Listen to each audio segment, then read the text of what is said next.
So let me tell you a story about how I got scammed on my last day in the Philippines and how I came to the realization that I think I've been scammed twice.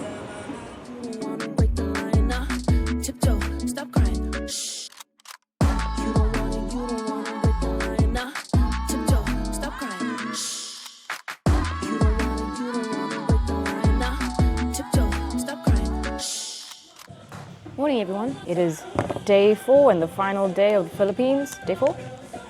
Day 3? Day 4? I think it's day 4.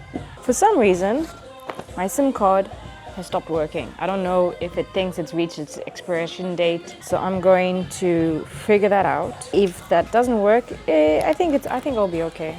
Morning. I just need to find places with Wi-Fi and then I'll be able to direct myself. Actually, from here, I could walk to the airport if I wanted to, so I don't have to try and call a taxi, that's okay. So as long as I can find somewhere with Wi-Fi, I can figure out the direction I need to go. So I think I'll be okay. The underground tour has definitely been cancelled. It was raining so much last night, it was raining quite a lot this morning, so I got the message that that's cancelled, which is okay. I was already mentally prepared to just walk around the city anyways. So I'm gonna grab some breakfast. I will not be going to the airport anytime soon. My flight's only at 7 p.m. At 8 p.m. but boarding time's around 7 p.m. My last breakfast in the Philippines is a basic, what they called American style breakfast. At least I got another fruit from here. You know, for me, long nails make everything hard, but stick-on long nails also make things hard because they could come off if I pressed too hard. I would like to report that my daughter still works. I wasn't panicking about connection because I thought, places have Wi-Fi, but now I don't have to panic. It's currently not raining. The clouds do not seem dark. It wants to look like it won't rain. Check this out. It's actually very funny. As I'm walking around in my tackies and my sneakers, one person was walking in his Crocs and he was looking at me slowly walking over that puddle earlier and watching if my shoes would get wet. I'm sure he had the mindset of this tourist. That was actually really funny.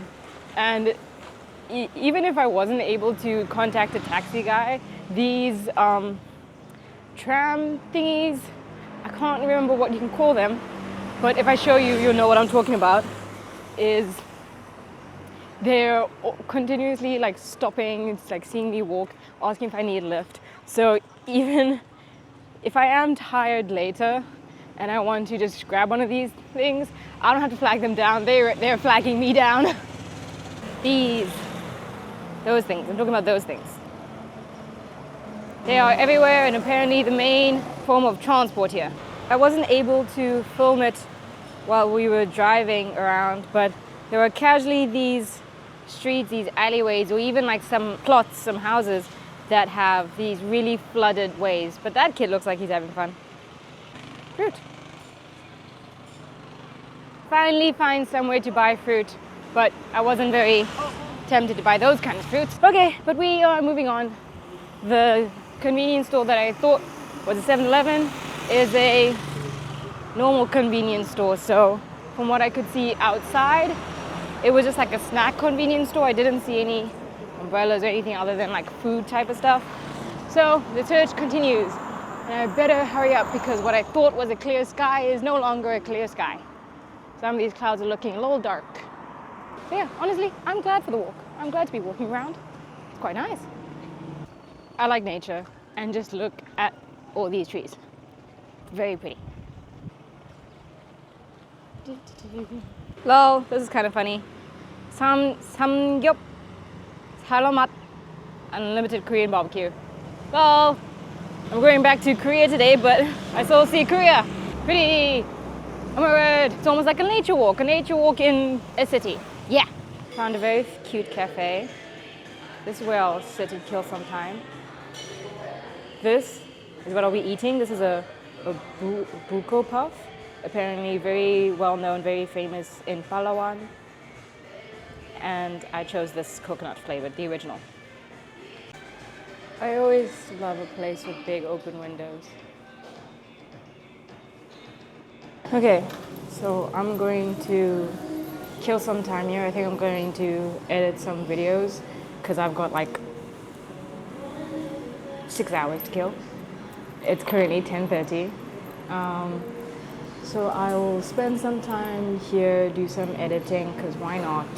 And then make my way to see some other stuff, and then eventually head to the airport. I've not found a 7-Eleven yet, so I'm just going to sit here and hope and pray that it doesn't start raining when I head out. Here's what I ordered: the buko puff, Spanish iced coffee, and complimentary water. Let's try it. Let's try it.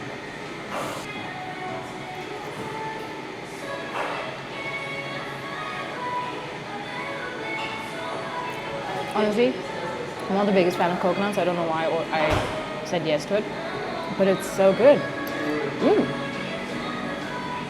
The outside pastry doesn't taste like a normal pastry. There's something crumbly about it.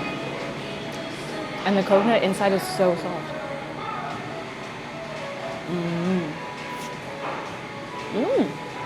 Let's try the Spanish coffee.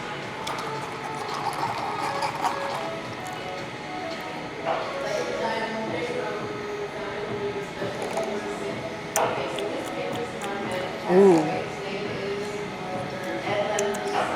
That does taste good. Coconut's so soft. It's almost like noodles. Coconut noodles.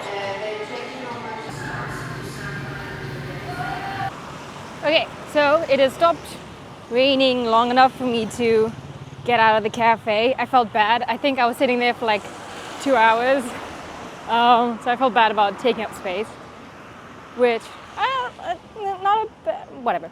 So I'm either going to move on to another cafe and chill, or I found this historical or cultural museum. I think it would be nice to go to a museum. I know it's in this direction. So one of the two options, or both options, because I still got a lot of time to kill. It is now about 2 o'clock, 4 or 5 hours more to kill. So far, I'm feeling very comfortable, because you know, when you have to kill a lot of time, it feels like a lot of time. But right now, all good. Yay! Okay, on to the next stop. Really is sizzling. I am not hungry, but I've stumbled upon a cafe when I was looking at things on Google Maps. And so I just came in because I needed a cafe, but then I saw the menu, and there's a menu item that I've been wanting to try, which is lacon. Don't think I'm saying it right. So what I ordered is a sizzling lacon pasui and a banana frappe.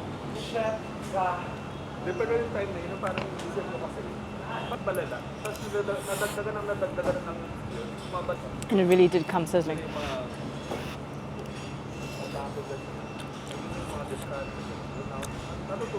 Oh my gosh, that's so good.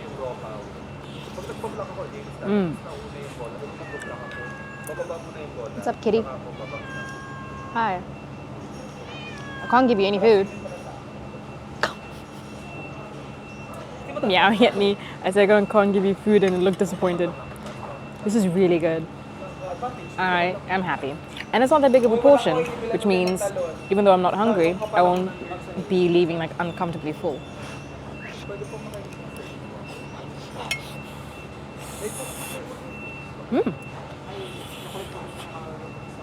Has a bit of a sour taste, which is how I'm sure this cat is feeling while I'm not giving it food. Oh, no. Let me show you this cat. What's up, cat? Meow.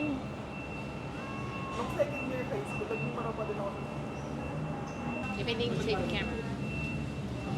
Don't eat it. Oh, okay. Nothing to say. The interview has been rejected. Sorry. Maybe I was teasing it by giving it my hand and not giving it food, but giving it a mic. So I think I'm just going to eat and head into the airport early, because I don't feel like killing more time at a cafe where I have to spend money. So at least my lunch is sorted, because it's like almost 3 o'clock.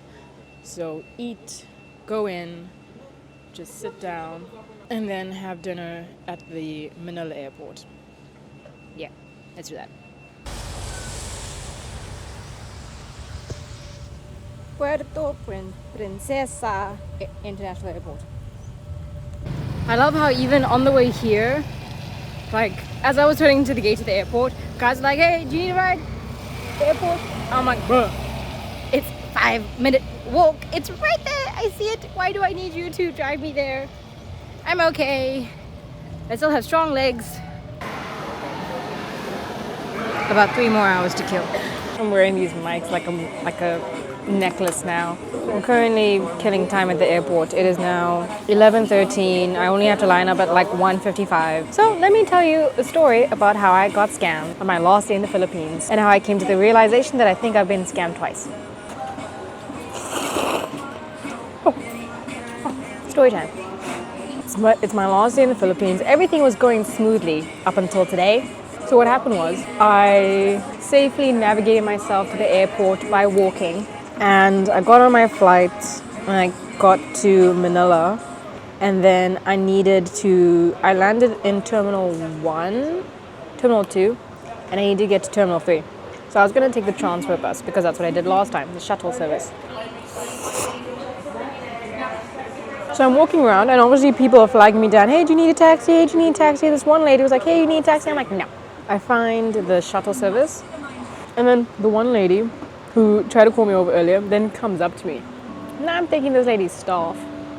And she's like, hello, do you need the shuttle service? I'm like, yeah. I'm trying to get to Terminal 3. She's like, what's your airline? What's your flight? I was like, Cebu, Pacific. She's like, what time is it? I'm like, 2 a.m. So then, as we're walking, she's like looking at her watch, looking all professional. She's like, well, the next bus is coming at 11 p.m. You know, the migration line is very long. So you should take a taxi. I'm like, oh, really? Oh, okay. I just think that she's being a helpful style person. Ushers me over to a taxi. She's like, yeah, it's going to be like 950 pesos. 950 pesos? What do you mean? 950? I was like, well, something's wrong. Ushers me into a taxi. Tells the guy to go to the next terminal. My conspiracy theory is it was her company or the company that she was working with. And then the guy gets a call like 1-2 minutes later. I'm in the taxi, or like 1 minute later, and my conspiracy theory is that she called him up and she was like, hey, charge us for 950 pesos. And he was like, yes, ma'am. Like he was saying ma'am on the phone. I'm like, something is fishy, but I already got into the taxi. I wasn't going to make much of a hassle. I knew low-key I was getting scammed. I'm like, whatever. It's my last day. Can't be asked to be fighting for money. So I get to the airport. I'm like, how much is it going to be? He doesn't tell me. So I'm like, how much is it? He's like, 950. I'm like, fuck. Okay, I've been scammed. Because earlier the lady was like, yeah, the immigration line is very long, and the bus is only going to get you at like 11. And then it's going to take 25 minutes to get there. That part she wasn't lying about. I looked up on Grab, but let's pause that part. Anyways, so I get to the airport and I'm quickly looking up on Grab how much this actually would have been on Grab. I deleted the Grab app off my phone already because before I got to the airport, because I was thinking I was going to take the shuttle. I don't need the Grab app anymore, and I couldn't use it on Palawan anyways. I check out the distance on Google Maps to make sure that this guy isn't taking detours so that he would charge me more. He drove straight to Terminal 3, so I'll give him that. But then it was like a 10-minute drive. I'm like, a 10-minute drive for 950 pesos? I'm not going to convert it because I want you to just listen to the numbers. It was 950 pesos. And I look on the Grab app for a 10-minute drive. It was meant to be like 250 pesos. So we go from 250 to 950. Definitely scammed. I'm upset at myself. There was so many red flags. I just thought she was being so helpful. But then when she said 950, I was like, red flag, red flag. I don't know why I didn't listen to it. But you know, it's my first time traveling alone outside of Korea. So everything's a learning curve. I now know what not to do next time. You have to make mistakes so that you can learn and do better next time. This wasn't an expensive mistake. But anyways, this is then also how I learned how maybe this is the second time I got scammed. Because I was having trouble with the Grab app when I landed in Puerto Princesa. Like, I couldn't find the number to the SIM card that I have, and I don't think it had a number. It just gave me data. Now let's take in consideration that I couldn't walk here in Manila. from Terminal 2 to Terminal 3, it would have taken me like 15 minutes, 50. But in Puerto Princesa, I could walk like 8 to 10 minutes to get to the airport. So then when I got to Puerto Princesa, I got a taxi. I just got a hailed taxi that was there. And that taxi charged me 300 pesos for something that actually just took a 10-minute walk. Whereas here, something that would have taken a 50-minute walk was 250 pesos. Only the locals are honest. I guess just don't trust a taxi the way you can't see the meter, because there was no meter in the taxi. In Korea, there's a meter. So even if you hail a cab, you can see how much they're charging you. Now I know. I love how up until the last minute, I was able to stay under budget. I was so proud of myself of how little I was spending. Side note, I wanted to try and get Jollibees for the last time before leaving, but the Jollibees out on the land side was closed. And on the air side, there was no Jollibees. I literally walked up and down the airport from beginning to end, no Jollibees inside. Or at least from what I could see. Maybe I'm missing a corner, but I cannot see it inside. So, no Jollibees. Next time.